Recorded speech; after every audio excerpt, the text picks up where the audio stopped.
A Jasper man is behind bars following an alleged rape early Friday morning. 2 Jasper men are arrested in connection with local financial frauds. And sports with Kurt Guxell.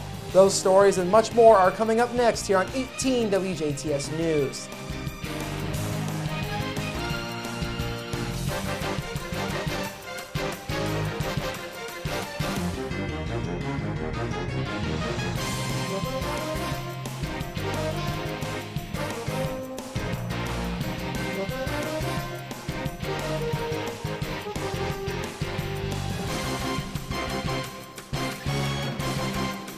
Hello, I'm Bradford Raths. In your news, a Jasper man is behind bars this evening after his arrest in connection with an alleged rape early this morning.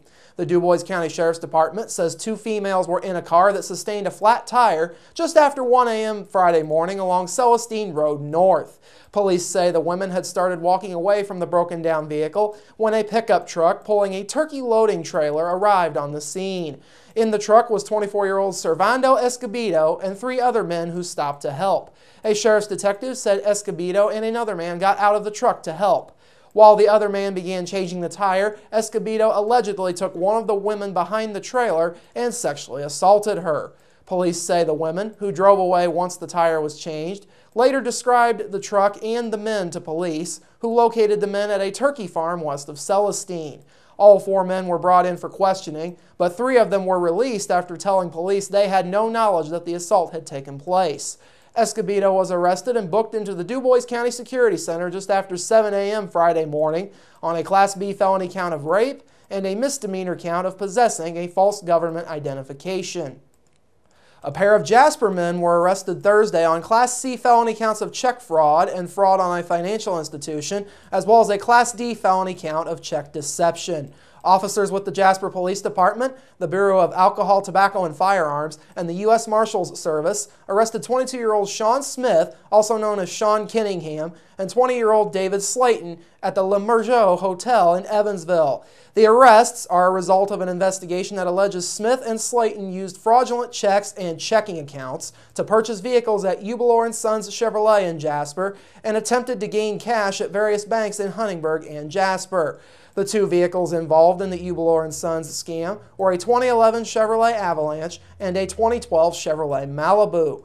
Altogether, the pair attempted to defraud merchants and financial institutions out of nearly $75,000. Jasper police say they plan to expand their investigation into surrounding communities and states, and more charges are expected. Slayton and Smith were lodged into the Dubois County Security Center Thursday afternoon. Jasper police ask that anyone with additional information related to this case to call Detective Sergeant Rick Chambers at 482-4255 or the anonymous tip line at 481-COPS. The intersection of State Road 162 and State Road 64, long plagued by traffic jams during the morning and afternoon rush hours at the current 4-way stop layout, will see a traffic light installed at the intersection sometime later this spring. INDOT officials say construction for the new traffic signals will begin soon. Officials say the contract was awarded for the project last month, and INDOT is currently waiting on the contractor to set a date for the beginning of installation and construction at the intersection. The project was announced in early December of last year after a traffic study conducted by INDOT backed the public's request as well as the need for a signal at the Brettsville Junction intersection.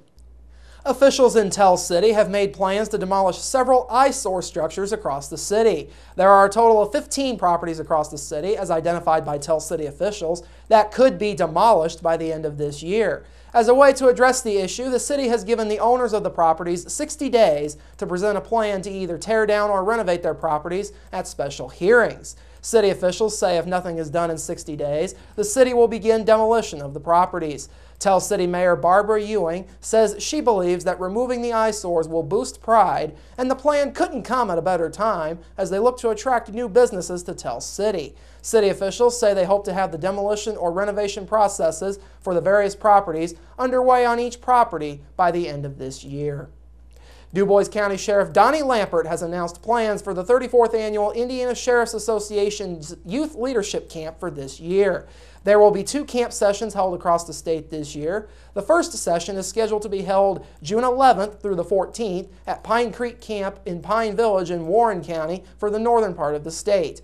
The second session, which will serve the southern part of the state, including our viewing area, will be held July 9th through the 11th at Waycross Episcopal Camp in Morgantown in Brown County.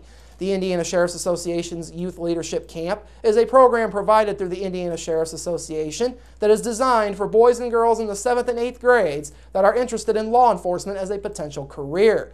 Any boy or girl that is currently in the 7th or 8th grade in school that is interested in attending the camp can call their local sheriff's office. The number to reach the DuBois County Sheriff's Office is 482-3522. Lampert also announced that arrangements to provide the camp registration fee, courtesy of a local business or civic organization, are a possibility for anyone that would be interested.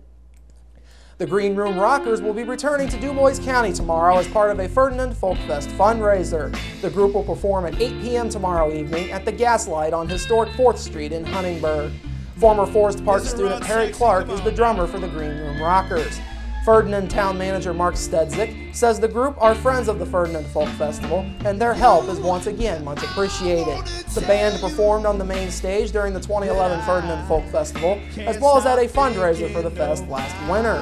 The group's music is self-described as quote-unquote soul-sonic, blues-drenched sounds of reggae and ska.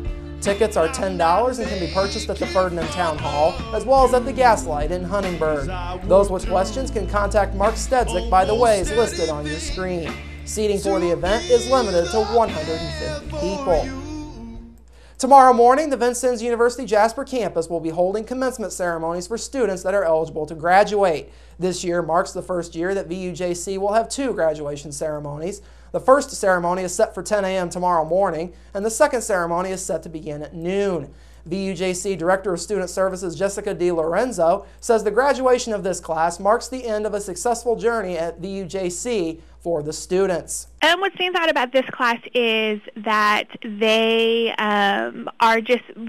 our last graduating class before we open up our new building. We're really excited about that, but we want to celebrate our students this year. Dr. Johnson likes to say on day 1 when we bring the students in for orientation that we succeed when you succeed. So tomorrow at our commencement ceremony, we kind of bring that to an end and praise and celebrate our students for succeeding.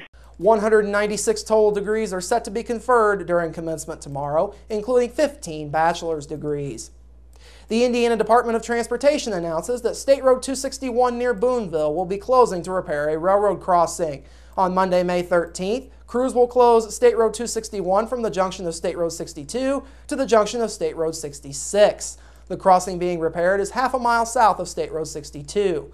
All work is anticipated to begin at approximately 8 a.m. local time on that Monday and will be complete by 2 p.m. on Friday, May the 17th, weather permitting. Traffic will be routed along State Roads 62 and 66, as well as Interstate 164 during this time frame.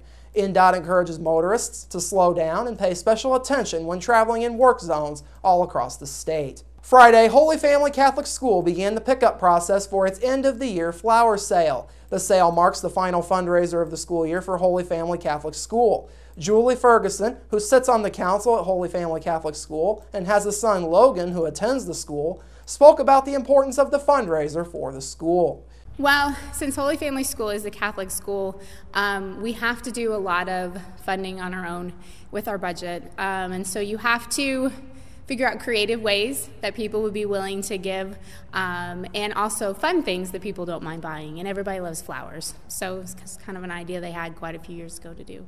Pickup started today from 2 to 6 p.m. The final day for flower pickup is tomorrow from 9 to 11 a.m. in the building across from RTV Studios on Herbig Lane in Jasper. Coming up after the break, a rainy weekend is ahead in your local forecast, sports with Kurt Guxell, and Inform featuring Purdue Extension educator Ken Eck. That's all coming up next here on 18 WJTS News. Local people watching local people.